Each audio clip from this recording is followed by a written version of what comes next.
Olá, seja muito bem-vindo, seja muito bem-vinda. Essa é a nossa sexta live do ECK.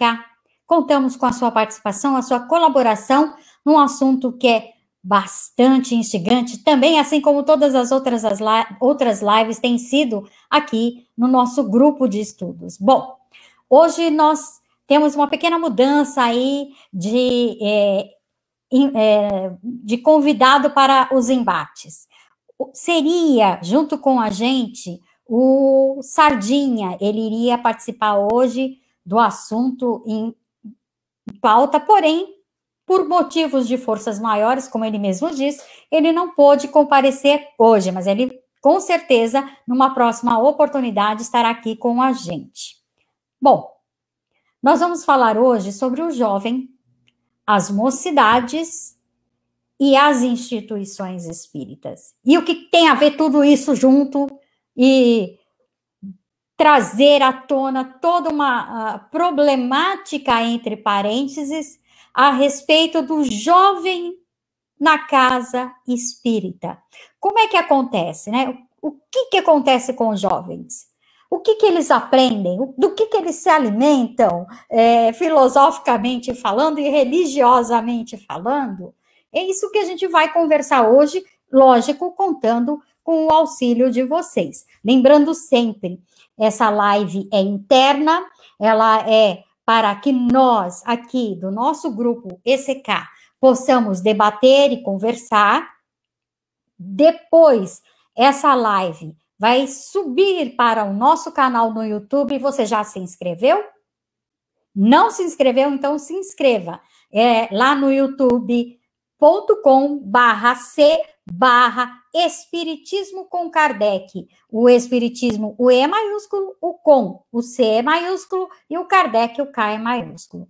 Temos também, para quem não consegue acompanhar os vídeos, ou então queira dar uma passeada além de canal no YouTube, além de nosso estudo aqui no grupo do Face, a página, o comkardec.net. Depois a gente vai deixar tudo explicadinho para vocês poderem acessar e dar o seu like, fazer as suas inscrições, fazer os seus comentários e ajudar essa doutrina a libertar mais mentes, tá ok? Então, aqui comigo, ele, o nosso administrador mor, o briguento mor, aquele que nos esclarece com muito amor e com a mão do alemão, né, que ele tem.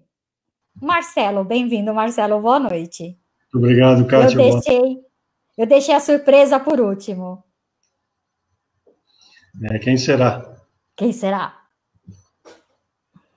Seja bem-vindo, dá o seu joinha para o pessoal aí, e aí eu chamo... Saudação a todos aí que estão ao vivo conosco no Grupo Espiritismo com Kardec, contribuindo também com a sua vibração, com os seus comentários, as suas perguntas, para que nós tenhamos uma live que atenda às expectativas de todos.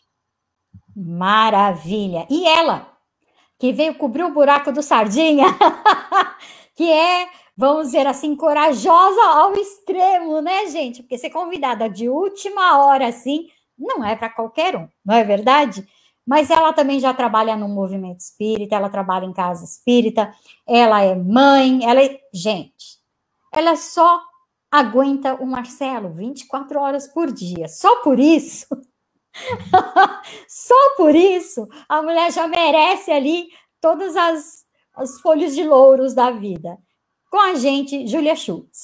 Oi, Júlia. Olá, pessoal.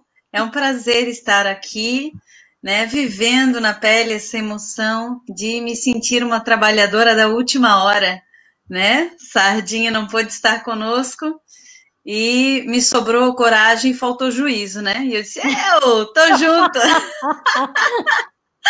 Então, tô aqui para estar nessa live aí junto com vocês. É um prazer. Bom, Júlia, é o seguinte. Antes da gente deixar o Marcelo falar, porque hoje nós estamos 2 contra 1, coisa básica. Time de branco, né? Porque nós somos da paz. É o seguinte, nós costumamos pedir para que o debatedor, a pessoa convidada, se apresente, fala um pouco de si. Quem é você, o que é que você faz, tanto profissionalmente quanto dentro do movimento espírita. Tá com você a palavra. Por essa eu não esperava. Bueno, para quem não me conhece, eu sou a Júlia Schultz, eu trabalhei com jovens no movimento espírita perdi a conta do tempo em que nós fizemos isso, inclusive eu e o Marcelo juntos, durante muitos anos, trabalhei como coordenadora de pré-juventude, de juventude espírita, realizamos retiros, vários eventos, palestras, então, assim, bastante oportunidade nas questões espíritas.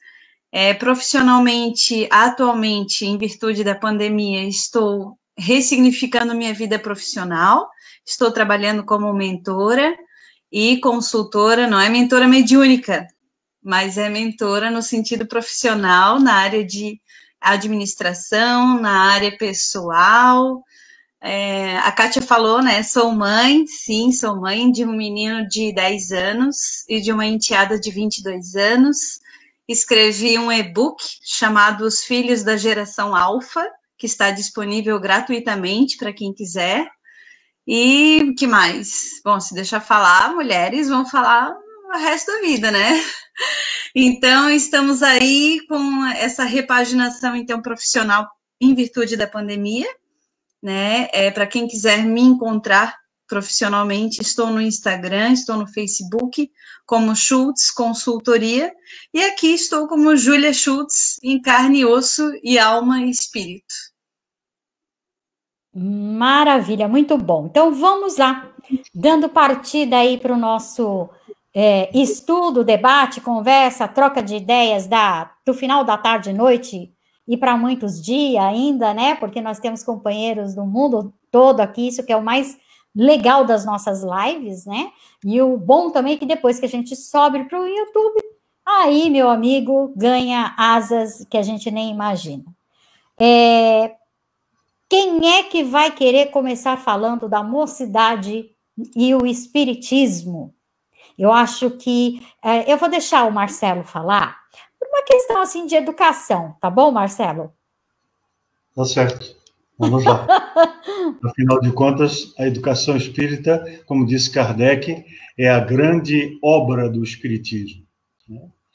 Nós, quando recebemos uma série de sugestões, na verdade, 18 sugestões para trabalharmos temáticas nessas nossas lives, esse tema específico de hoje, o jovem, a mocidade e as instituições espíritas, desafios do presente, fala muito ao nosso coração, ao meu e ao da Júlia.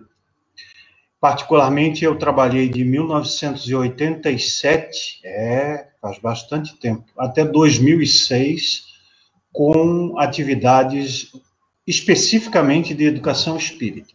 Juventude, mocidade, coordenação de departamento regional, coordenação de departamento na Federação Espírita Catarinense, escrevemos um livro voltado aos jovens, e a nossa trajetória sempre permeou esse debate acerca do papel do jovem naquele momento e projetando melhoras, projetando uma alteração de cenário, propiciando ao jovem uma maior satisfação pessoal e uma maior participação e integração no movimento espírita.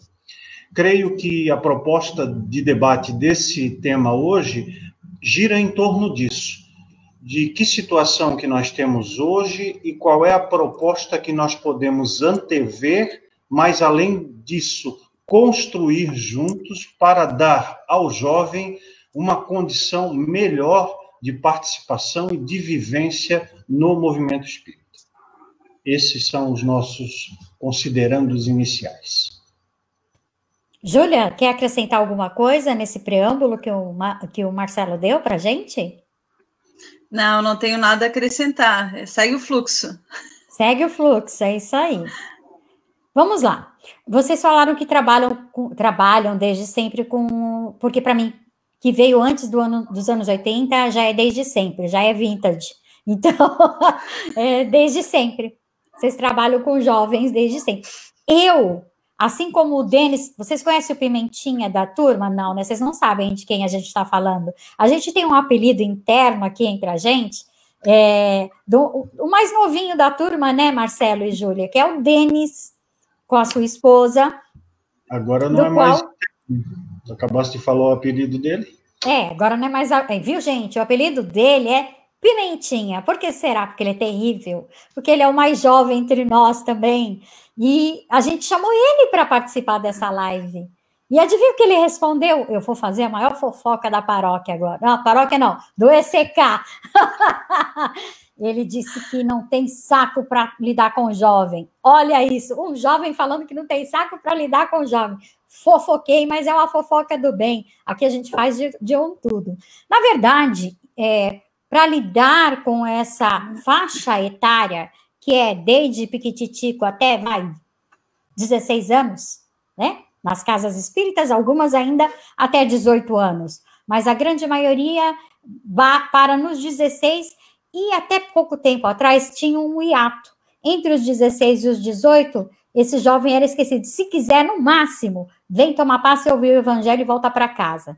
Aqui em São Paulo, tá?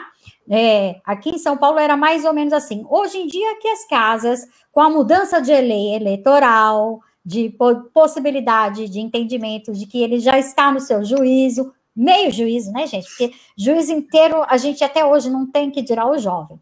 Então, assim, de posse do seu meio juízo, eles podem agora participar dos cursos onde só poderiam antigamente com maioridade, né? E isso é um ganho, porque eles não ficam no limbo durante 2 anos mais aqui. Agora eles podem até participar um pouco mais. Só que essa participação que antevém aos cursos, vamos dizer assim, oficiais de adultos de uma casa espírita, eles são um tanto quanto desanimador, eu diria, meio chato na grande maioria, e sempre incorrendo por um lado de catecismo espírita, né? Ou eu estou enganada? Não, você está coberta de razão, né? Inclusive, a gente costuma discutir isso no seio do ECK, e até fora dele, através de artigos, participação entre os grupos, que desde 1979, quando foi criada a Campanha Nacional de Evangelização Espírita Infanto-Juvenil pela Federação Espírita Brasileira, estruturou-se o padrão evangelizatório, que a Kátia acabou de colocar como catecismo espírita, né? Evangelizar é diferente de educar, segundo o Espiritismo. A proposta evangelizadora, ela se funda, claro, nos caracteres morais do Espiritismo, mas fica praticamente restrita a isso, com muito pouca liberdade para a atuação do jovem e também pouca liberdade para construir os planos de estudo e as atividades que sejam mais próximas ao cotidiano social do jovem. Portanto, há que se fazer inicialmente essa distinção. Evangelizar nunca foi a proposta de Allan Kardec com o Espiritismo.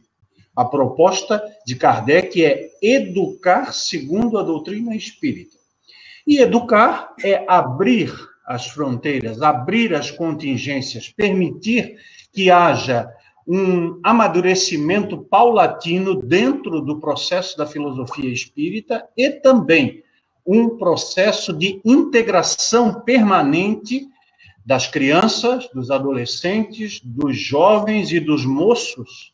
Vamos fazer essa distinção, pegando o gancho da Kátia, porque aqui em Santa Catarina também era comum nós termos trabalho com crianças, adolescentes e jovens até os 18 anos.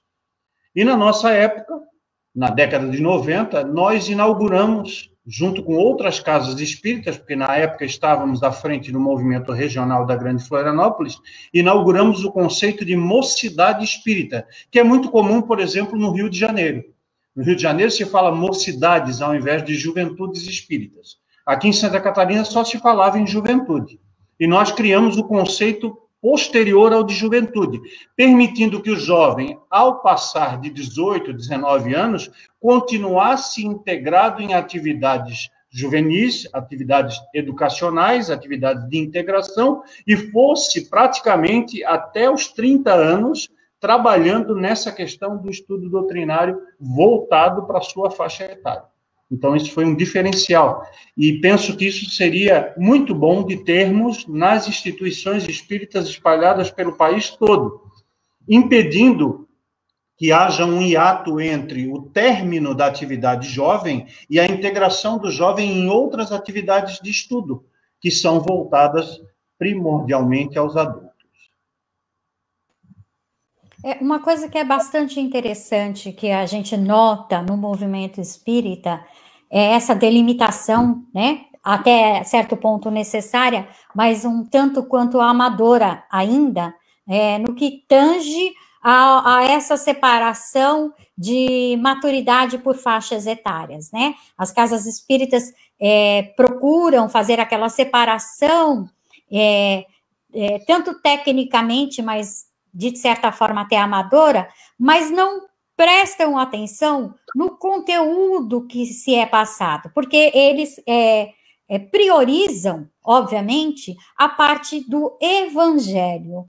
E aí nós víamos, porque isso também tem mudado, assim, bem devagarinho, mas tem mudado nas casas espíritas, esse entendimento de que os espíritos que estão voltando, eles já estão voltando com uma certa bagagem, tanto de conhecimento psicológico quanto espiritual. E eles estão cansados dessa mesmice evangelical, vamos dizer assim, que a grande maioria ainda se presta a, vamos formatar, né?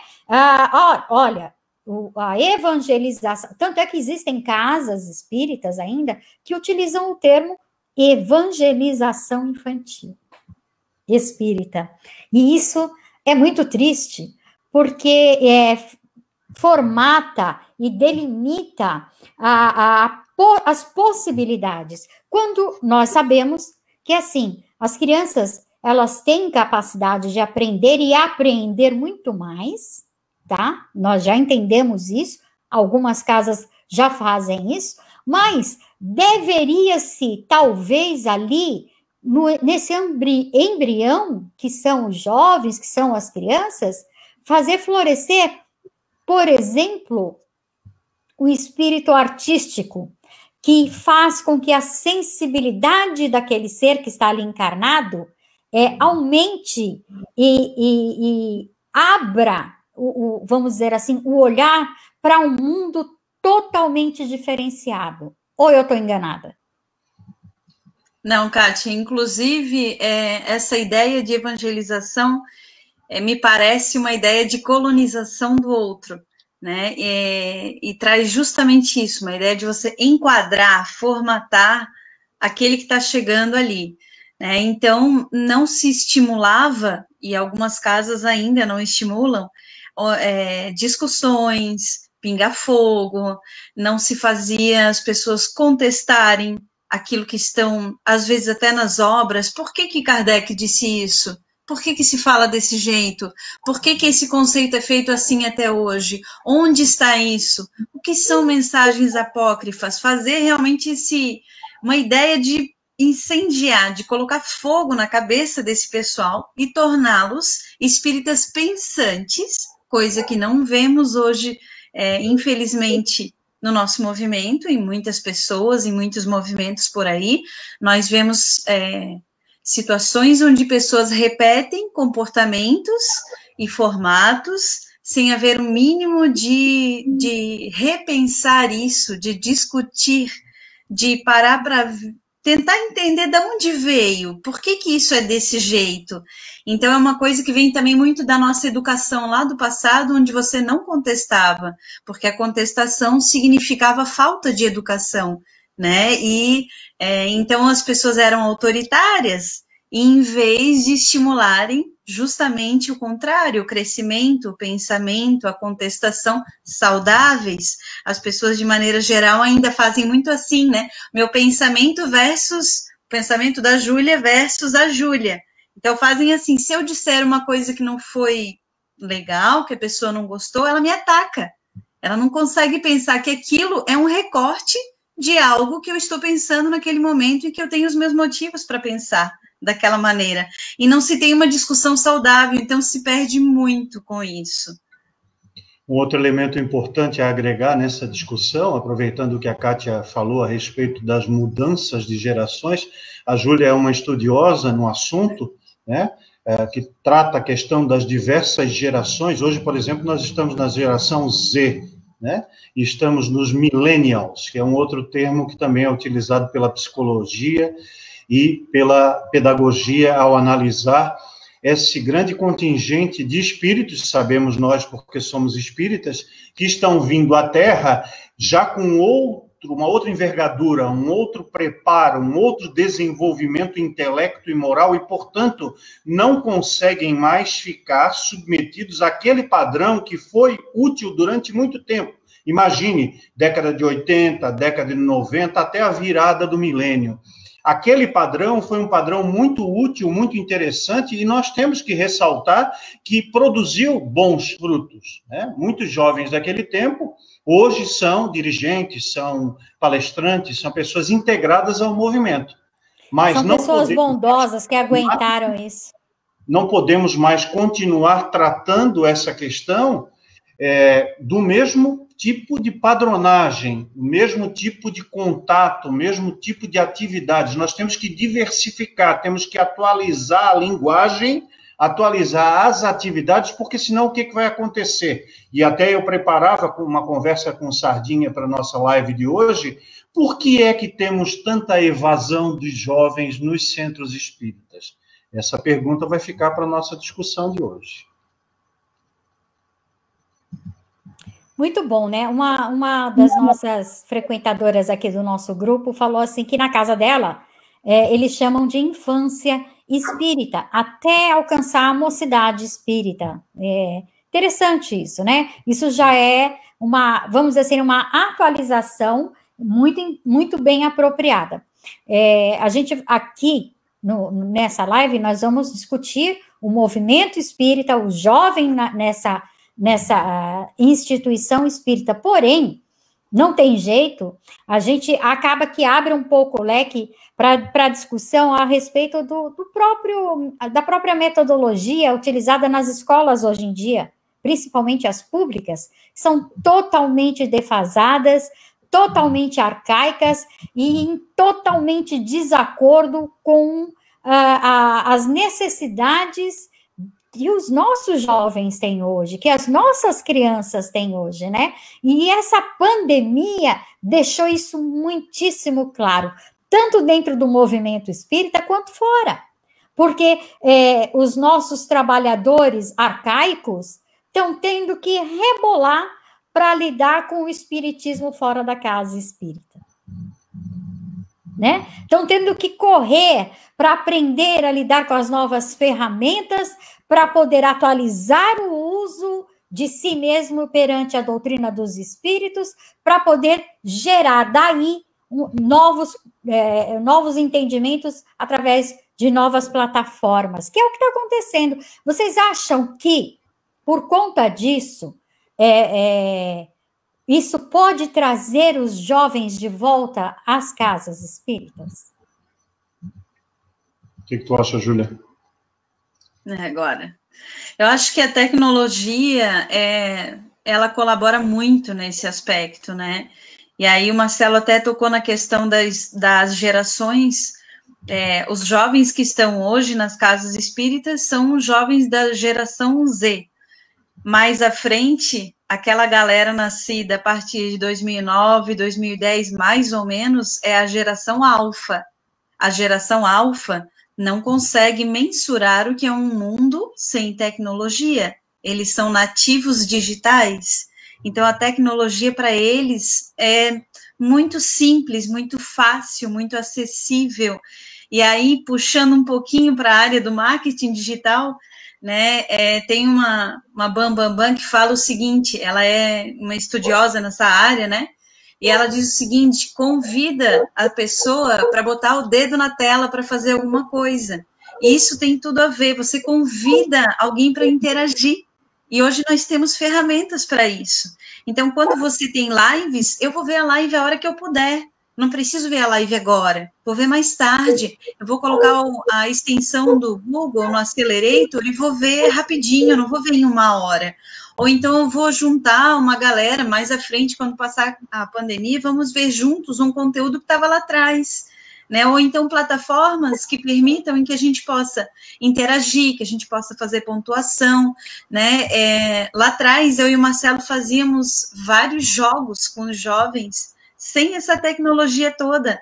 Nós fazíamos show do milhão, nós fazíamos quiz, fazíamos disputas assim saudáveis com adivinhações, e era muito bacana. Isso fazia com que eles ficassem ansiosos para o nosso próximo encontro. Então, hoje a tecnologia está muito a nosso favor nesse ponto. E nós temos que levar em consideração também dados que vêm de pesquisa, né? Queria ressaltar aqui a pesquisa do nosso querido companheiro do ECK, o Ivan Franzolin, que ano a ano, já há 6 anos, está fazendo uma radiografia, um diagnóstico do movimento espírita, claro, levando em consideração as pessoas que acessam e respondem o questionário. Nós temos que nos basear naqueles que respondem efetivamente o questionário. Aqueles que não respondem ainda não são acessíveis. Mas, estatisticamente, já é um elemento bastante interessante para nós analisarmos. Por exemplo, a maioria das pessoas que responderam os questionários se encontra entre 40 e 70 anos de idade. E apenas menos de 10% são jovens. Outra coisa, a questão do poder aquisitivo, né? O espírita é alguém que está situado, em média, na classe média, né? Portanto, tem acesso a recursos, tem acesso a uma tecnologia, e isso permite que nós abramos os nossos caminhos, as nossas fronteiras, para a utilização maciça dessas ferramentas. Eu até publiquei um artigo hoje no Centro Espírita Amigos do Bem, que a gente sempre colabora semanalmente, que fala exatamente sobre isso, espiritismo, mídia e tecnologia. Nós não podemos ficar para trás. O jovem da geração que a Júlia acabou de colocar, nativo digital, meu filho, nosso filho, que tem 10 anos, já conversa com a tecnologia de uma forma bastante acentuada com 10 anos de idade. Daqui a pouco ele será um pré-jovem, um jovem de casa espírita. E como é que a casa espírita estará aparelhada para receber esse jovem e não fazer com que ele se desmotive, que ele se desinteresse, que ele vá procurar outras agremiações de jovens que estão à frente do seu tempo? E aqui eu quero fazer um meia-culpa do nosso movimento em relação ao jovem, é que, por exemplo, as igrejas, o movimento católico e o movimento neopentecostal estão muito à frente do movimento espírita, porque permitem as várias manifestações artísticas, permitem os vários tópicos de tecnologia, acessibilidade a essa tecnologia. Várias igrejas, por exemplo, têm ambientes onde se tem acesso à internet, se utiliza em larga escala computadores. Nós temos acesso a materiais de filosofia e de cultura, e nós espíritas continuamos parados no início do século XX, pensando apenas em evangelizar. Não que a proposta moral do espiritismo deva ser colocada de lado, longe disso, mas agregar essa ideia moral e moralizante da doutrina com as ferramentas, com a tecnologia e com o apelo aos temas que esse jovem vem procurar justamente na casa espírita, porque nos outros ambientes, nas igrejas em geral, não se trabalha essa espiritualidade, essa mediunidade da maneira como nós espíritas trabalhamos. Muito bem. O Edson fez uma pergunta bastante interessante, eu estou tentando caçar ela aqui.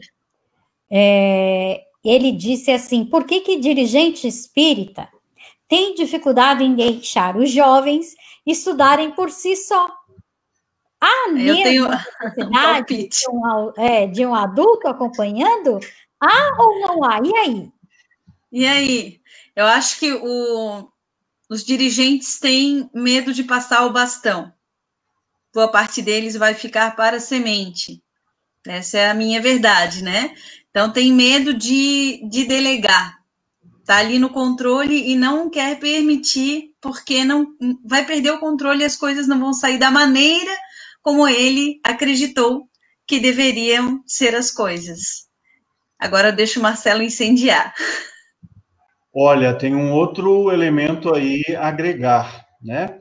Deixa eu falar um pouquinho da minha experiência. Eu tinha 17 anos de idade quando nós propusemos à casa espírita que eu estava desde 81, ou seja, já era conhecido, já participava das atividades de estudo, já estava fazendo palestra naquela casa espírita, eu comecei a fazer palestra muito cedo, com 13 anos, e também comecei a trabalhar mediunicamente com 13 anos, e aqui o meu libelo de agradecimento à Dona Lourdes, do Centro Espírita Seara dos Pobres, aqui em Florianópolis, porque ela me deu a oportunidade, com 13 anos, de sentar numa mesa mediúnica.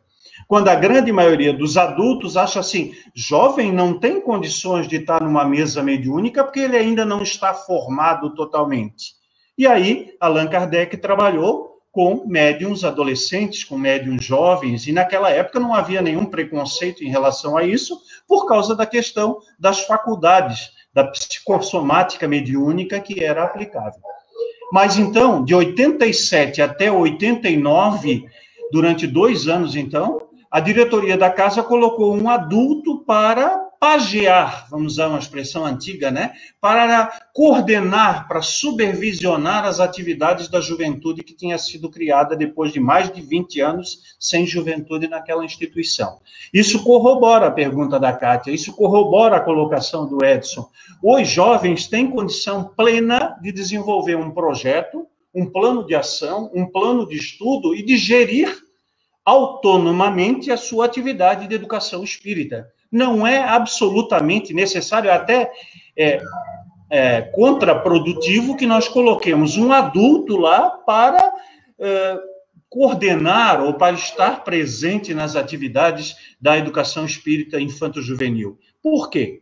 Porque esse adulto vai acabar tolhendo a liberdade, a espontaneidade e a forma natural do jovem de trabalhar no seu habitat, no seu grupo, formado por pessoas da sua faixa etária e com maior liberdade, então, para tratar das temáticas segundo a visão espírita, mas com a contingência da faixa etária que eles ocupam.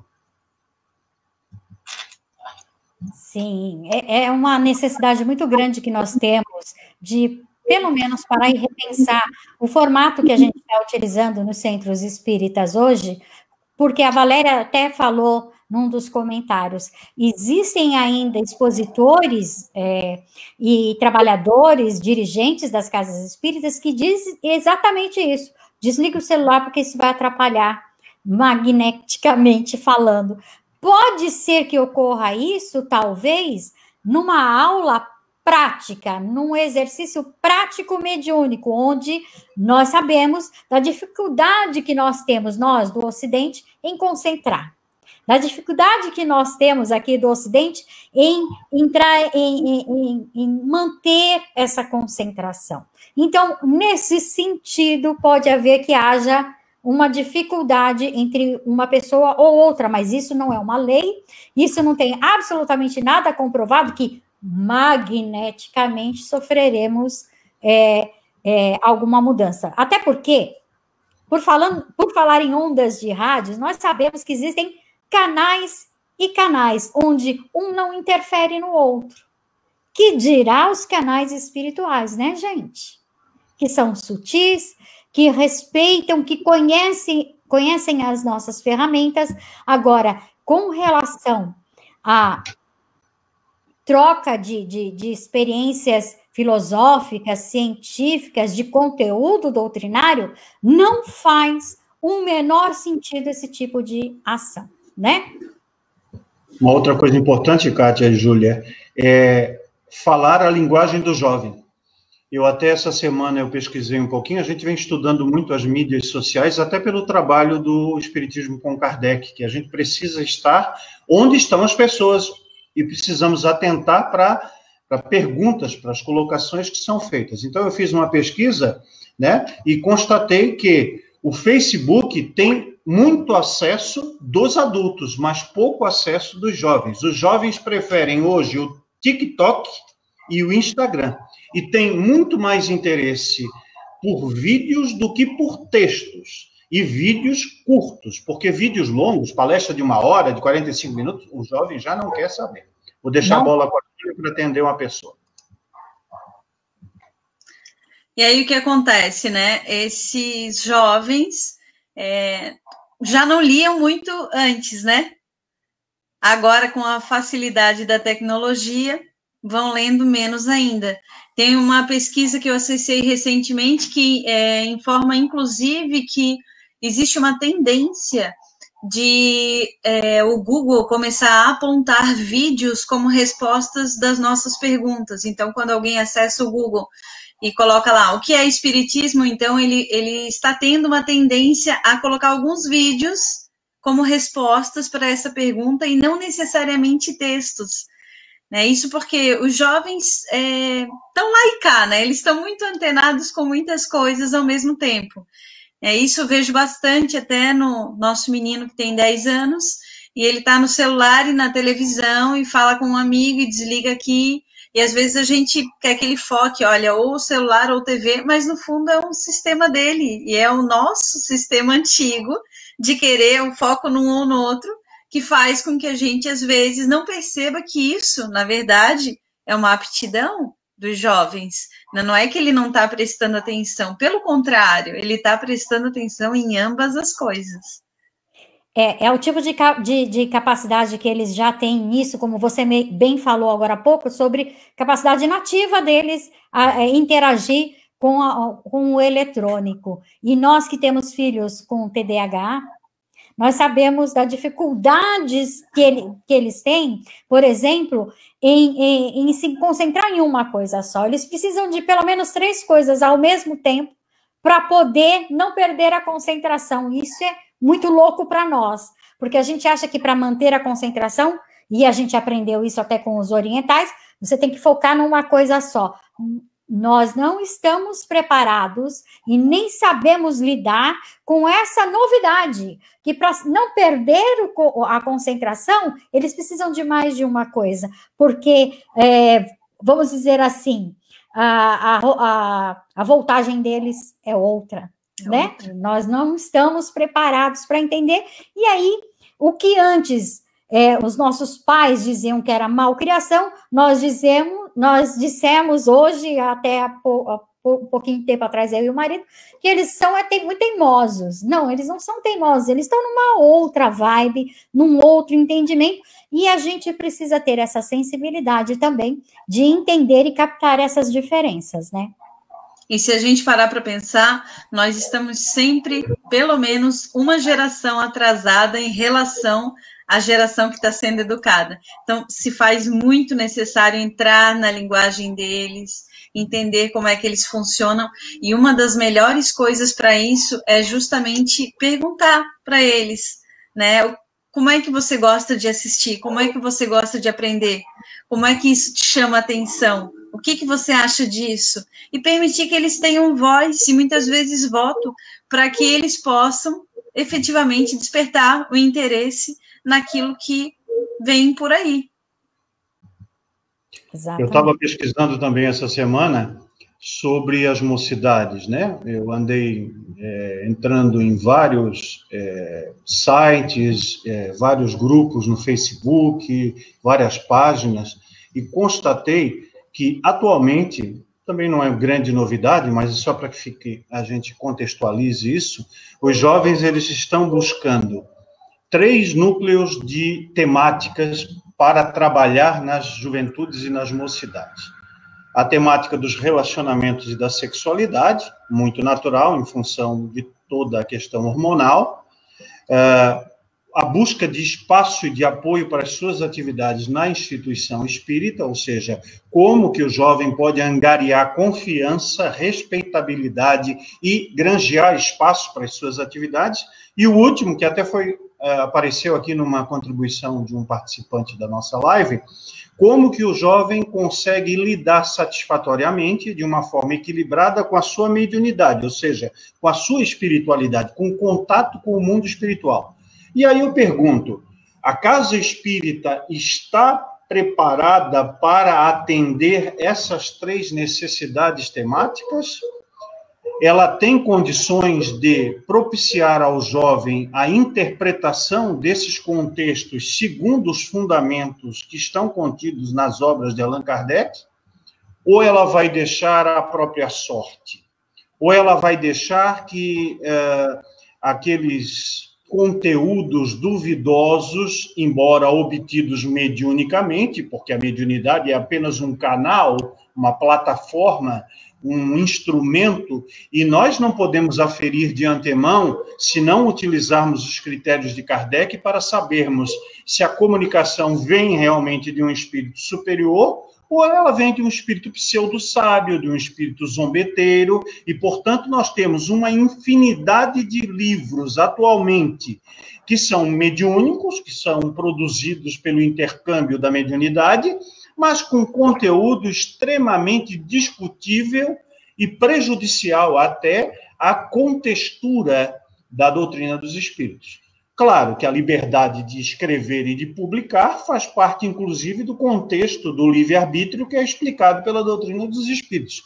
Agora, acatar um livro, uma psicografia, que não tem essa qualidade, não tem esse padrão AK. O que é o padrão AK? Padrão Allan Kardec de discussão, de colocação de princípios, nós vamos estar oferecendo um manancial de informações que vai levar as pessoas a acreditarem em teorias esdrúxulas, como é a teoria das crianças índigo, por exemplo, e vão estar trabalhando essas temáticas justamente porque a Casa Espírita resolveu dar as costas ao jovem, ao moço, não lhe oferecendo material, anteparo, apoio para as suas atividades. O Wellington Balbo, o nosso querido Wellington Balbo, fez uma pergunta muito pertinente que eu acho que vale um desenvolvimento a respeito. Os pais que são espíritas, eles devem obrigar os filhos a se integrarem nas atividades da juventude da Casa Espírita, do Centro Espírita? Não. E aí? Não. Eu sou totalmente contra obrigar filhos e quem quer que seja a fazer o que quer que seja. Mas eu sou totalmente favorável a conversar, a discutir, a explicar e a entrar no mundo deles. Obrigar, eu acho que é igual a bater. O que acontece quando uma pessoa apanha? Ela aprende? Não, ela cria resistência à dor. Então, quando uma pessoa é obrigada, ela vai criar resistência a isso, talvez crie ojeriza, talvez crie, assim, não queira saber de centro espírita, porque vai ver, se fosse bom, não era obrigado, né? Então, já tem aí um contrassenso bem forte. Agora, por que não conversar, não explicar? Por que não negociar? Por que não combinar de ir uma vez para ver como é que é, para ver o que é possível fazer, ou, de repente, frequentar um mês e, depois de um mês, decidir se quer ou se não quer? É possível fazer ajustes, é possível fazer acordos, é possível ter uma educação para frente. Porque o que passa, né, Júlia e Marcelo, é a impressão de que, mais uma vez, os pais querem delegar a responsabilidade de educação moral do filho a um terceiro. Tentam fazer isso com a escola, né, porque eles acham que a escola é que deve educar moralmente, e não é. Pelo amor de Deus, não é. A escola é lugar de trazer conteúdos para os filhos, mas a educação moral é de responsabilidade única e tão somente da família, do ciclo, né? Do ciclo interno, do micro-universo que é o lar. Não importa o formato que tenha, não. Quem educa, quem é responsável por este jovem, é que deve ser responsável pela sua educação moral, pelo despertar do interesse pela ética, pela moralidade, pela curiosidade do respeito ao próximo. Isso vem de casa, isso vem do exemplo, inclusive, principalmente. Quero trazer um exemplo curioso. Na época que eu e a Júlia coordenávamos pré-juventude, juventude e mocidade, na nossa casa espírita, aqui em São José, Santa Catarina, haviam diversos dirigentes, coordenador mediúnico, coordenador doutrinário, coordenador assistencial, que tinham filhos e filhas, ou netos e netas, em idade de pré-jovem, de jovem ou de moço. Pergunta se os filhos e os netos deles participavam das atividades que eram voltadas à educação espírita naquela casa. Não participavam. Não participavam justamente porque acaba valendo aquele adágio: filho de peixe nem sempre é peixinho. E, às vezes, a questão do exemplo de casa acaba sendo contraproducente para que aquele pré-jovem, aquele jovem, venha a participar de atividades na mesma casa espírita. Por quê? Porque, via de regra, ele já tem a censura familiar, já tem a censura dentro de casa. Aí ele vai para a casa espírita, onde o pai e a mãe são dirigentes, e vai estar submetido ao mesmo nível de censura que tem em casa. Claro, eu estou dando pequenos exemplos, eu não estou dizendo que isto é a regra, não estou generalizando. Mas essa é uma questão para ser aventada por nós. Por que os nossos filhos ou os nossos netos não participam das atividades na casa espírita onde nós somos dirigentes? Alguma coisa está faltando.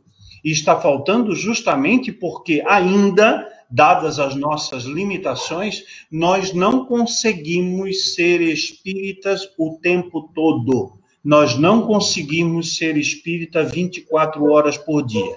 E no nosso lar, na nossa casa, não é o nosso lar colônia, aquela colônia mediúnica que dizem alguns autores espirituais, mas que se não tem comprovação a respeito. Nosso lar sentido nossa casa, né? O lar que nós moramos, onde nós vivemos. Nós somos perfeitos dentro do lar? Como é que nós nos tratamos reciprocamente? Qual é o exemplo que nós damos para os nossos filhos e os nossos netos? E aí muita gente acha que só porque tem o crachá de espírita está acima do bem e do mal. Está com uma missão espiritual aqui na Terra de ser um dirigente, de ser um participante de atividade espírita e está se espiritualizando. E aí quando fecha a porta do centro espírita e vai para a rua, vai para as atividades cotidianas, vai para o seu lar, para a sua casa, acaba esquecendo, porque nós esquecemos, nós não conseguimos ser do mesmo jeito, com aquela maquiagem, com aquela santidade de adorno que muitas das vezes nós representamos dentro da casa espírita. Então, o jovem, o adolescente e o jovem, ele percebe essa falta de coerência entre o que se prega e o que se faz. E esse é o principal desafio atual de nós trabalharmos com a mocidade. Porque nem sempre nós conseguimos ser o exemplo que nós achamos que somos para aquelas gerações que estão vindo atrás de nós. Muito bem. É muito interessante a gente dar essa cara a tapa, perceber essa falha que aconteceu, esse hiato entre o falar e o fazer, né? Porque senão nós não conseguimos dar o passo além, nós não conseguimos seguir adiante. Então é assim, as casas espíritas precisam rever. É um ponto pacífico. Ninguém mais se discute nessa questão. Agora, muito mais interessante também que a família se integre nessa necessidade também, porque usar a máscara para ir até o centro e ser o trabalhador legalzinho, ser o expositor legalzinho e vir para casa e ser outro, não cabe mais. Porque os nossos jovens hoje em dia agem rapidamente e notam e percebem muito rapidamente pelo exemplo. Então, não cabe mais, gente, não dá mais para usar as mesmas máscaras que os nossos pais usavam. Aquela polidez de educação que era só na casca, que a grande maioria só tinha a casca. Hoje em dia não cabe mais. Você tem que ser autêntico, dentro e fora, e buscar de verdade a sua atualização de potência, né? Como dizem os filósofos, você precisa se transformar. Porque senão, seu filho é que não vai. Nós não estamos aqui pregando que todos devam ser espiritualizados o tempo todo. Nós não estamos aqui pregando uma utopia onde todos os espíritas serão pessoas equilibradas, de bom senso, pessoas que estão compenetradas nas suas atividades. Não é isso. Não se dá saltos na natureza. Mas essa coerência entre o pregar, o falar, o escrever, o trabalhar e o agir cotidiano é que demonstra para a nossa juventude essa quebra, essa dissociação, esse afastamento. Então, ele está vendo que é um ambiente igual a qualquer outro, por que ele vai se vincular àquela atividade? Qual é a necessidade espiritual dele se ele vai encontrar lá na casa espírita as mesmas pessoas falíveis que ele está acostumado a ver na escola, no grupo de futebol, no grupo de lazer, na vizinhança, nos amigos, nos conhecidos, etc. Então, essa mudança de paradigma, que não é fácil, mas ela precisa ser proposta e precisa ser assumida como um grande desafio nessa geração. Uma vez só não basta, pergunta o Sanches, né? Não basta agir corretamente só uma vez. Mas 70 o exercício... vezes, 7 vezes. O exercício, ele é dolorido, ele dói, a gente vai cair muitas vezes mesmo, mas o importante é não desistir e nem usar carapuças, porque eu já ouvi muita gente dizer, olha, pelo menos usa carapuça fora de casa, já é alguma coisa. Não! Que ideia é essa? Seja você aonde você for, que você será sempre o melhor de você aonde você for, porque você vai sempre se preocupar em se demonstrar um tanto melhor. Mesmo sendo autêntico, mesmo sendo brava, como o pessoal do ECK me chama, porque eu não vou falar como eles me chamam, ok? Porque eu não vou fazer fofoca de mim. Mas é assim, mesmo eu sendo pavio curto, mentira, eu não sou pavio curto, eu não sei porque eles acham isso. Mas isso faz parte da... não sei por que ele está fazendo isso. Isso faz parte da essência. Dá para ser legal sendo pavio curto, tá bom, Marcelo? Não vem dizer que não dá, não. E aí também, né, Kátia, eu me pergunto assim, essa ideia, né, da carapuça, se eu não for uma pessoa bacana com as pessoas que moram comigo, na minha casa, que tipo de ser humano eu sou, gente? Para ir no centro espírita e ser uma pessoa admirável e bacana, que falei, que fiz palestra, aí chego em casa e estouro com as pessoas que moram comigo, que elas gostariam de não estar em casa quando eu estou em casa, já pensou? Então, eu acho que falta congruência. E eu não quero ser uma farsa enquanto espírito. Eu preciso ser autêntico, original. Eu preciso saber que as pessoas que moram comigo sentem a minha falta, que elas querem estar comigo. Eu acho que isso é muito mais importante do que eu sair fazendo palestra ou não fazendo palestra, ou usar qualquer tipo de carapuça. Eu sou bem mais eu.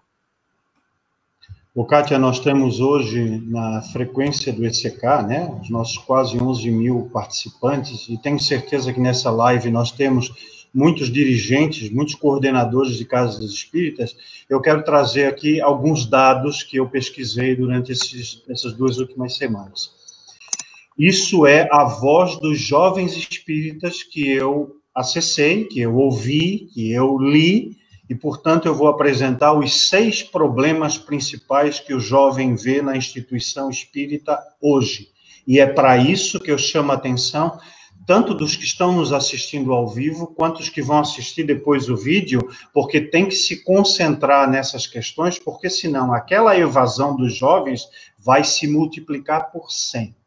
Primeiro ponto, os jovens não entendem o fato, e até foi colocado numa manifestação aqui na tela, não entendem o fato de por que eles, jovens, não podem interferir, não podem alterar o plano de estudo e de trabalho da juventude ou da mocidade. Ou seja, vem um prato feito, um prato pronto, e aí todo mundo tem que se ambientar. Geralmente, o coordenador da juventude ou da mocidade é alguém um pouquinho mais velho, indicado pela direção da casa. Raras são as instituições que fazem eleição direta. O quê? Eleição direta no movimento espírita, dentro da juventude, para escolher o coordenador? Sim, sim, os novos tempos exigem isso, que os jovens sejam coordenados pelos pais deles, que demonstrem confiança, respeito, integração. É uma coisa a se pensar. Então, eles perguntam, por que não podemos mexer no plano de ensino? Ah, não, é intocável.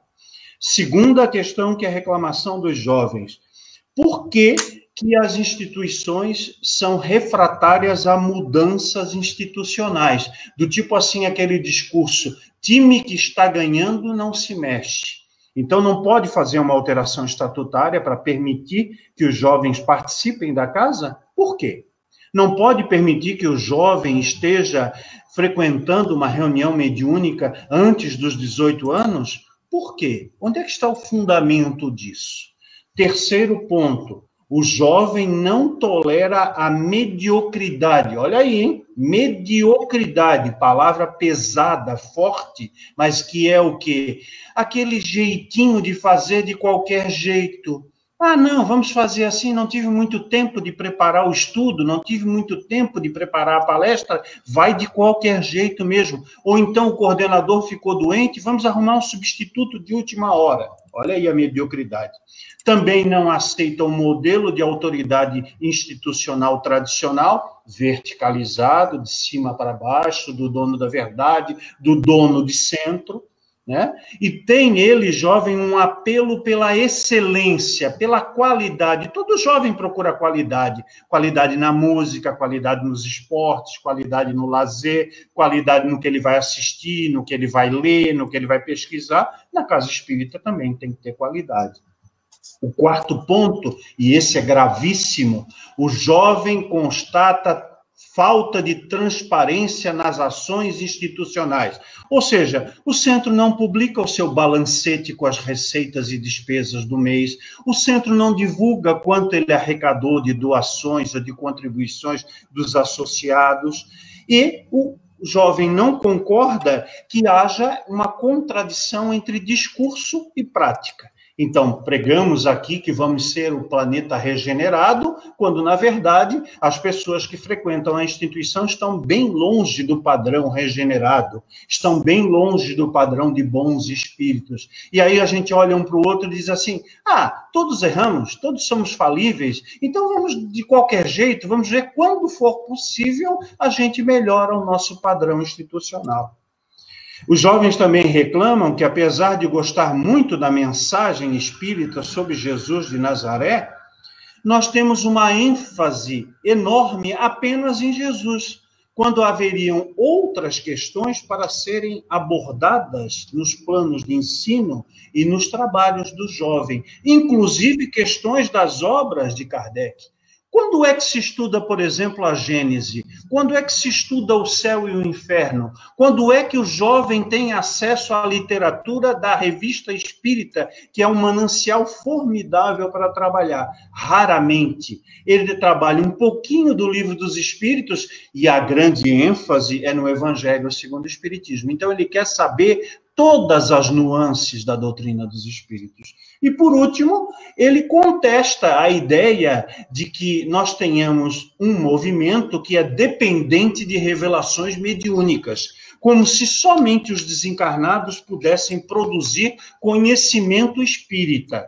E esse conhecimento espírita, dada a qualidade das obras mediúnicas que nós temos por aí, muitas delas romances de discutível qualidade, muito ruins, eles colocam assim, a opinião de grandes médiuns, de espíritos tidos como sábios, não pode ser superior ao conhecimento que esse próprio trabalhador, estudioso da doutrina espírita, possa produzir e possa trabalhar. Olha aí, 6 questões para a gente ruminar durante bastante tempo, sobretudo nós que estamos interessados na progressividade dos trabalhos e das atividades espíritas.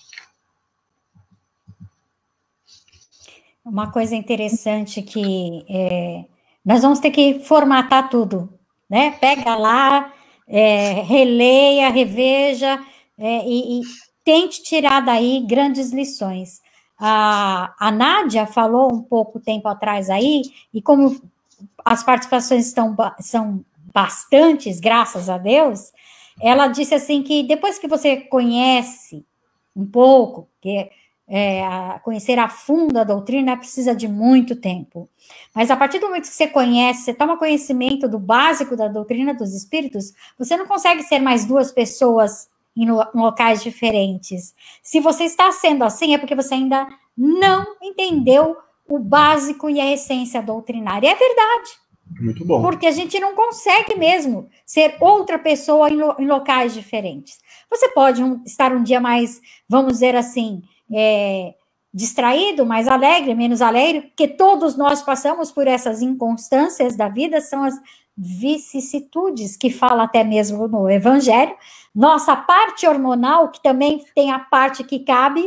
Então, assim, nós sofremos essas alternâncias de humor, de um tudo, mas a essência está lá e todo mundo conhece, todo mundo capta essa essência. E quando você tenta camuflar essa essência, é porque você ainda não entendeu qual é o seu papel, qual é a intenção da transformação da doutrina perante a gente e perante o mundo, né? Aí cabe cada um fazer a sua autoanálise, porque nós não vamos julgar absolutamente ninguém. O Sardinha faz outra pergunta aqui interessante. Vamos lá. O Sardinha, ele não veio na live, Sardinha, mas ele está fazendo pergunta.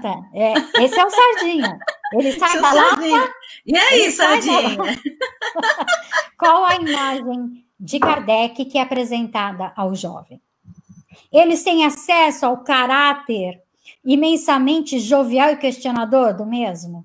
Ou a imagem de um sisudo com um cara de mal-humorado? Porque é muito isso mesmo que é passado nas casas espíritas, né? O cara que não ri e que diz que quem ri está com problema de obsessão. Eu já ouvi isso. Kátia, essa questão aí é curiosa, né? Primeiro que essa questão do riso é mais uma que vem lá do passado, lá de trás, da ideia de que quando a pessoa ria, ela estava sendo desrespeitosa, né? Enquanto que se você ri, não quer dizer isso, né? Quer dizer que você está alegre, que você achou alguma coisa engraçada e que não tem nada a ver. E aí, juntando com isso que você falou, me remeteu a uma situação que ficou aqui, ó, e ocorreu há muito tempo atrás, que foi uma situação de, na época eu estava participando como jovem de um evento espírita, e o coordenador lá, o dirigente, disse que era para nós mantermos um astral bom, né, elevarmos o pensamento, e que quando houvesse as apresentações artísticas, que isso foi permitido, cheio de restrições, mas foi, em vez de nós batermos palma, era para manter, então, o equilíbrio e fazer o seguinte. Todo mundo levanta a mão e faz isso. Isso aqui é palma de surdo. Isso, né? Justamente. Mas aí nós íamos manter o equilíbrio, a energia e manter a vibração no alto. Pensa, né? Um monte de jovens, ele falou isso. Então, assim, ninguém mais concentrou em mais nada, porque foi suficiente para que as pessoas tivessem aquilo como protesto, esquecessem de propósito e começassem a bater palma, ficasse de bochicho, ou seja, foi um caos. Aí vem o Edson e diz, ué, mas o silêncio não é uma prece? Aí eu digo também, muitas vezes, o da Pulsa é uma prece maravilhosa. Está lá na plaquinha na parede do Centro Espírita, o silêncio é uma prece. O silêncio pode ser uma prece se você interiormente estiver em silêncio. Agora, se o seu interior, a sua mente, estiver borbulhando de ideias, não será silêncio e não haverá, como disse o dirigente para a Júlia, condições de qualquer afinidade vibratória ou psíquica, porque a pessoa não vai sintonizar com outras energias. Essa pergunta do Sardinha é muito interessante e eu penso que um divisor de águas é exatamente o filme Kardec por detrás do homem, né? Por detrás do nome. O filme nos mostra um Kardec humano, bem distante do Kardec perfeito que foi apresentado durante muitas gerações ao movimento espírita brasileiro. Aquele homem irretocável, infalível, que não cometeu nenhum erro, nenhum equívoco, afinal de contas, disseram para nós que ele era um espírito enviado pelo Senhor, que ele era um espírito missionário. Espírito missionário? A Kátia, a Júlia, o Marcelo, você que está do outro lado da tela, são também espíritos missionários. A definição do Livro dos Espíritos para a encarnação no mundo onde nós estamos é provas, expiações e missões. Todos nós temos os três. Então, você não vem com a missão de ser pai e mãe, você não vem com a missão de ser um bom profissional, você não vem com uma missão de ser um bom vizinho, você não vem com uma missão de fazer o melhor possível onde você esteja.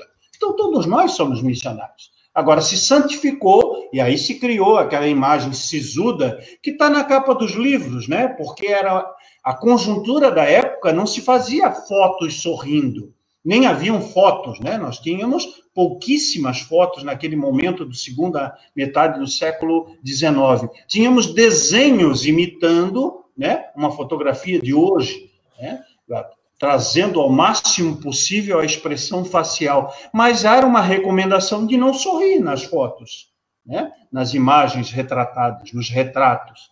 Então, por isso, Kardec é nos passado como um homem sisudo. Aí faz um filme onde Kardec titubeia em algumas situações, em Kardec fica com receio, em Kardec não gosta do apedrejamento que é feito na casa de um dos médiuns, Kardec não gosta da queima dos livros que ele estava produzindo, Kardec tem que enfrentar tanto o poder religioso quanto o poder político e das delegacias da época. Então, é nos apresentado aquele senhor sisudo, infalível, e, portanto, essa imagem se distancia de nós e se distancia muito mais do jovem.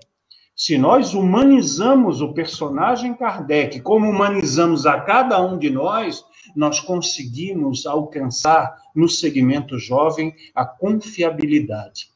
Por isso, Kátia, eu encontrei uma entrevista de uma senhora chamada Nena Galves, que é aí de São Paulo. Ela tem 92 anos e ela está ainda militando no movimento. Olha que exemplo bacana, né? Então, ela foi entrevistada pelo jornal Correio News, que é o antigo Correio Fraterno do ABC, né? E ela disse o seguinte, ao ser perguntada qual seria a causa do afastamento dos jovens das casas espíritas. Ela disse assim, será que nós estamos sendo humildes para aprender que também nós, adultos e velhos, podemos aprender com o jovem? Olha aí, aprender com o jovem. Por quê? Porque ele, jovem, está ainda no formato juvenil, poucas décadas, 15 anos, 20 anos, 25 anos, mas ele tem uma bagagem espiritual que certamente, em muitos casos, é superior à nossa, né? Mas ela continua, ela diz assim, sem aproveitar as experiências uns dos outros, não se criam laços fortes de confiança e respeito. Não tenho confiança do jovem, não tenho respeito pelo que ele é e pelo que ele pode produzir, não posso reclamar que esse jovem vá procurar outros espaços onde haja esse tipo de tratamento e esse espaço para realizar as atividades que ele deseja. É uma questão que o Marcos Vinícius colocou e que eu peço licença para responder a ele, que ele perguntou assim, até que ano, com quantos anos ainda é considerado um jovem? Isso também sofre muitas atualizações na na área da psicologia, da psiquiatria. Então, a gente tem que levar em consideração tudo isso. Hoje em dia, se dizem que os nossos adolescentes vão até 25 anos. A idade emocional. Mas existem várias idades. A de maturidade, com 15, 16, para certas coisas já são totalmente adultos. Para outras, então, assim, é todo um conjunto que se deve levar em consideração, que nós precisamos também estudar, entrar com uma atenção para poder refazer esses programas de casas espíritas, porque nós estamos diante de um novo fato. Existem várias idades dentro de um ser. Então, qual delas é que a gente quer trabalhar? Essa que temos até hoje é ainda válido? De repente é. Para esse tipo de estudo. Para algumas coisas, não. Para outras, talvez. Como, por exemplo, deixar que o jovem de 15, de 16, de 18 anos possa interferir no programa de aula, possa trazer conteúdo, possa dar a sua opinião, vamos dizer assim, perante aquilo que ele entende e pelo que ele deseja e busca. Então, nós precisamos rever tudo isso. O importante é não deixar hiatos. Exato. Né? E também não ser estanque, não ser engessado. Por quê? Porque há 20 anos atrás a juventude ia até os 18, não quer dizer que hoje ela vá até os 18. Se nós temos um público atuante na casa espírita que está ali entre os 21 e 27, 28 anos, como é que eu vou aproveitar esse manancial? Como é que eu vou aproveitar esse contingente de pessoas? Então, que se criem novas faixas etárias, novos grupos, novos espaços. A mocidade vai até os 18, certo? Ou a juventude vai até os 18. Por que eu não faço uma mocidade de 19 a 25?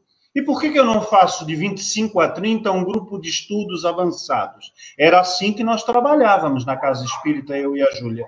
Nós percebemos que as pessoas iam galgando idade, mas continuavam integradas à Casa Espírita. Só que aí eu não poderia, não seria producente eu ter uma pessoa de 30 anos e um adolescente de 13.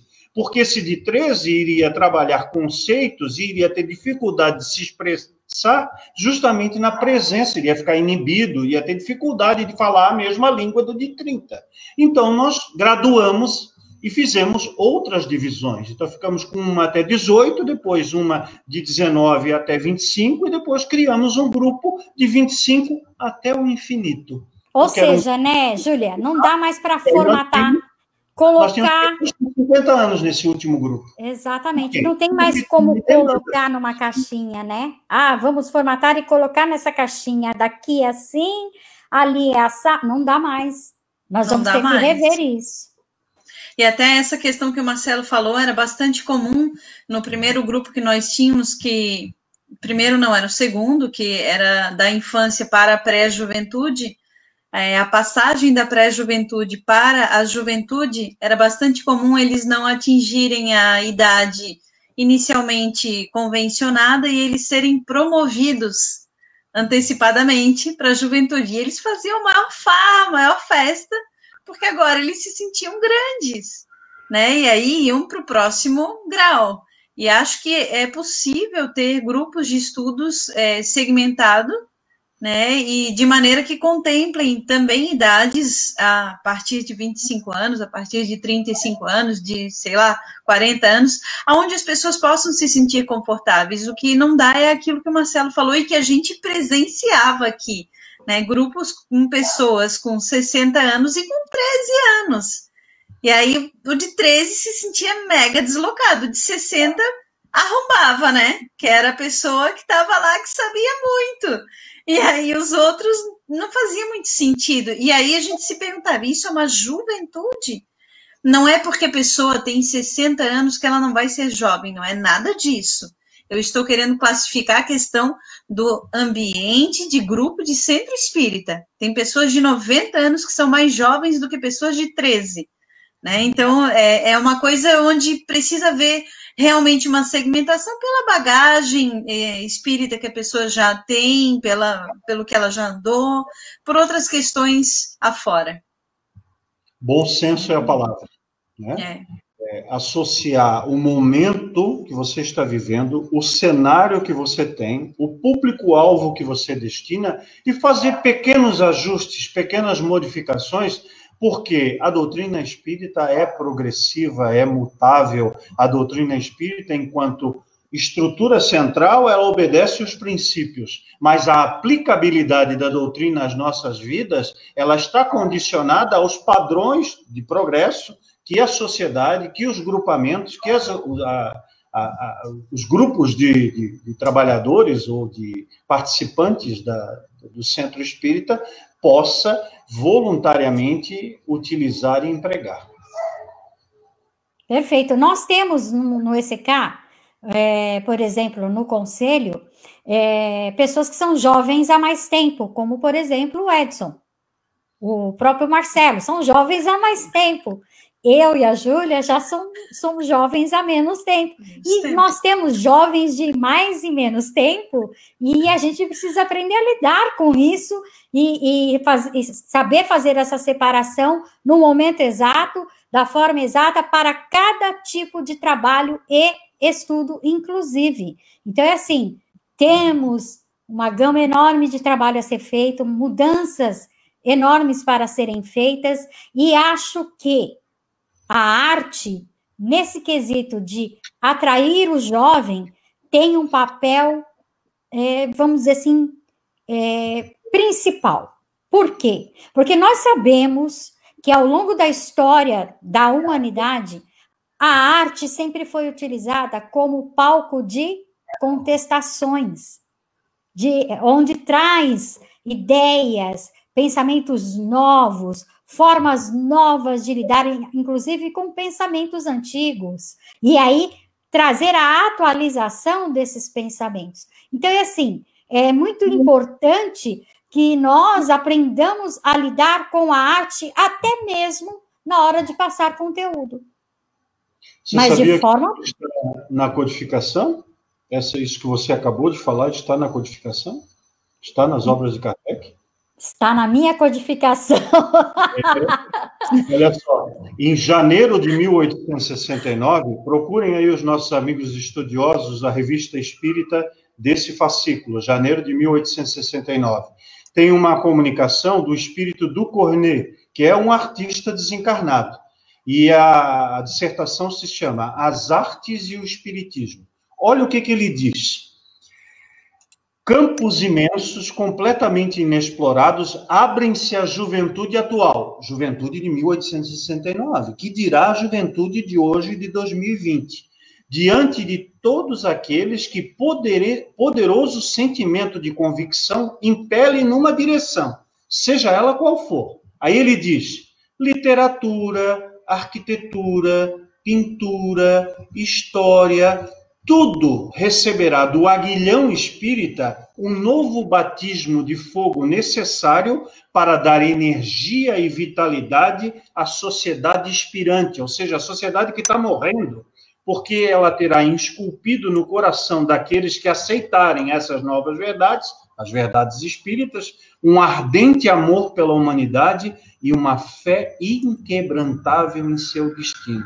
Ou seja, em 1869 já se chamava a atenção para esses quadrantes, por exemplo, a arte, por exemplo, a cultura, a filosofia, a história, a arquitetura, né, a pintura, a literatura, onde, aproveitando esse cenário, esses instrumentos, esses contextos, o jovem espírita e o adulto espírita teriam maior facilidade para colocar ali os conceitos das verdades espirituais. Eu não tenho a menor... Olha aí, eu vou dar um beijo na boca desse espírito, porque ele trouxe uma novidade, assim, de 1869, veja só. Mas é sabido, a arte sempre teve o papel preponderante na atualização do saber, nas contextualizações históricas do momento, e sempre foi, vamos dizer assim, a melhor ferramenta do bom embate. porque traz com suavidade, com inteligência, com humor, muito ensinamento. Agora, a gente está falando da arte como um todo, e de maneira profissional, não essa porcaria que a gente vê na maioria dos movimentos espíritas, que mais parecem um coral, que eu não vou nem dizer de que tipo de igreja, ok? Mas aquela coisinha micha, com letras que chegam a sufocar a ideia da gente, quando, na verdade, a gente tem que incluir e não excluir, porque é o que fazem a maioria desses corais aí de igreja. Hoje tu vai para a fogueira, Kátia. Nem ligo. Talvez seja uma questão de tratamento da tua parte, né, Kátia? Você se tratar em relação a essa questão aí. Não é de hoje que você pega no pé desses corais. Eu pego, não é só dos corais, é dos tipos de arte que fazem de maneira tão sofrida, tão indigna, porque a arte é algo tão maior, tão necessário, tão importante, e a gente precisa aprender a lidar com a arte também. Verdade. Porque ela ativa em nós uma sensibilidade que pouco de nós temos. E será que Kardec falou de adolescentes na sua obra? Será que em algum momento Kardec tratou do tema adolescência? O que acham os nossos internautas, aí, os nossos espectadores dessa live? O que tu acha, Júlia? Kardec teve tempo para, em 12 anos da sua produção literária, dar algum recado, conversar a respeito da adolescência? O que você acha de não dormir hoje no mesmo quarto que eu? Isso não foi combinado, hein? Não foi combinado. Gente, vocês não têm noção. Eu caí de paraquedas nessa live. Você que chegou agora, aos 48 do segundo tempo, saiba que eu caí de paraquedas nessa live, que eu corajosamente aceitei o desafio. E agora esse cidadão quer saber o que eu acho do Kardec. Eu vou palpitar, eu tenho 50% de chance de acertar, né? Eu acho que ele falou, sim, dos adolescentes. Mas se ele não falou, eu falo. Exata. Vamos convidar daqui a pouco, né?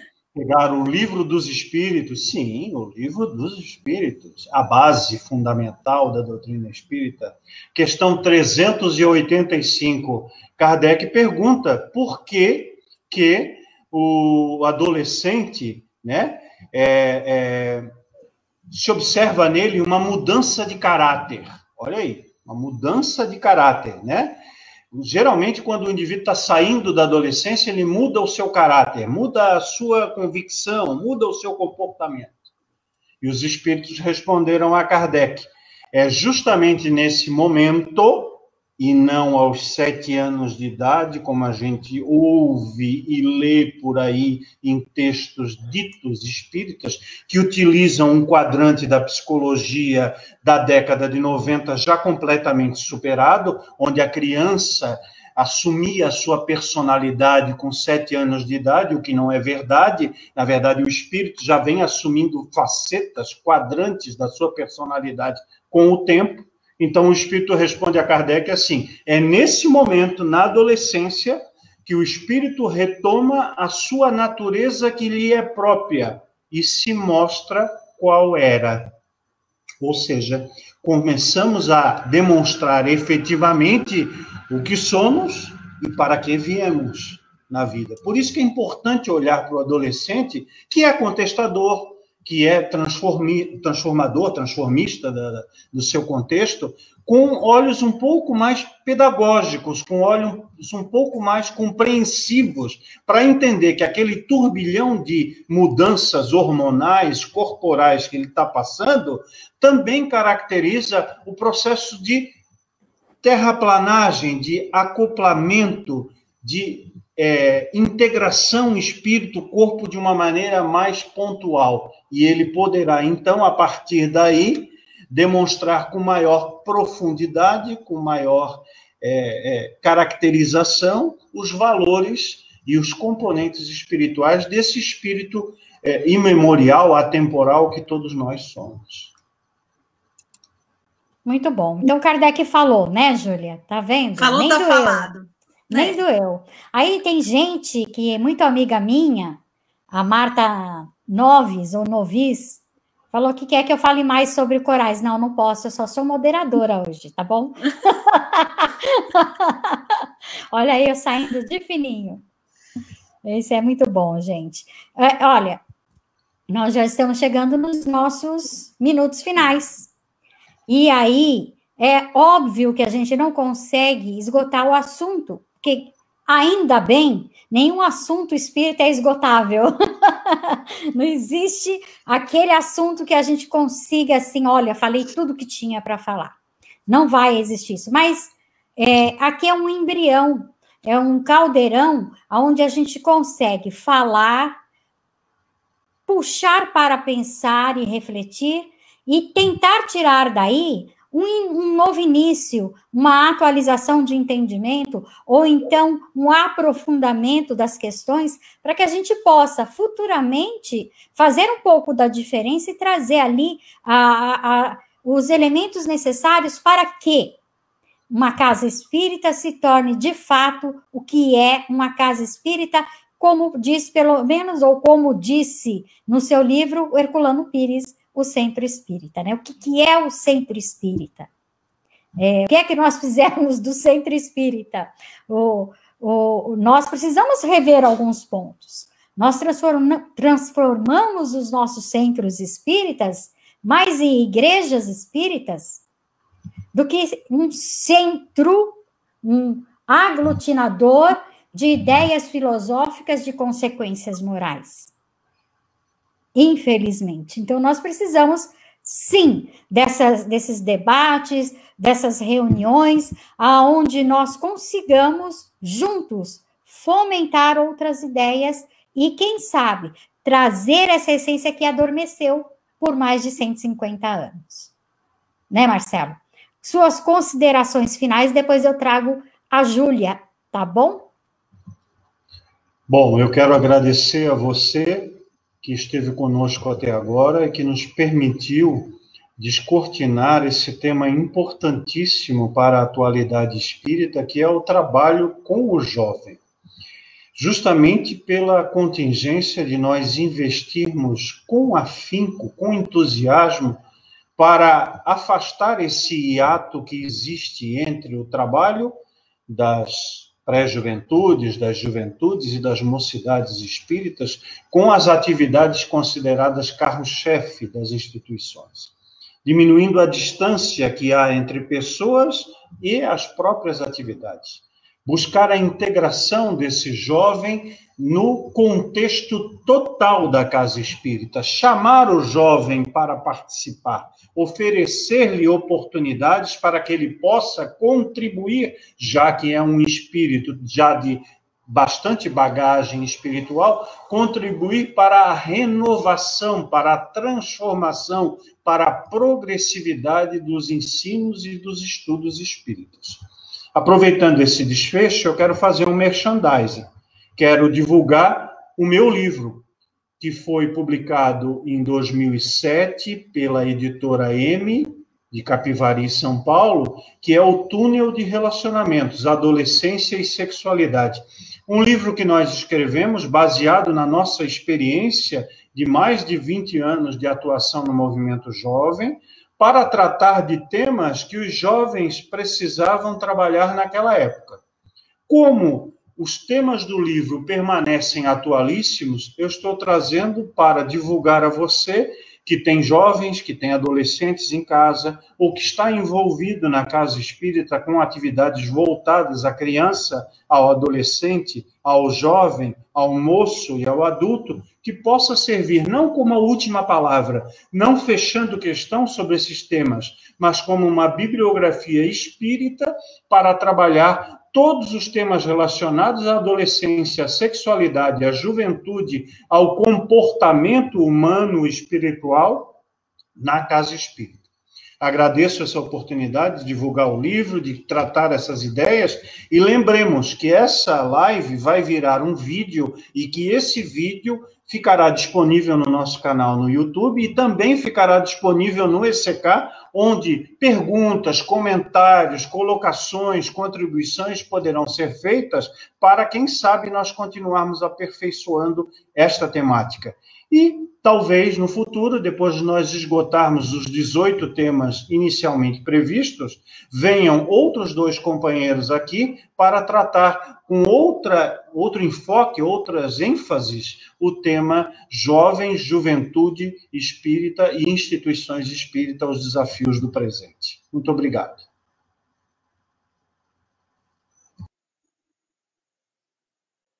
Agora é minha vez, nem fui anunciada.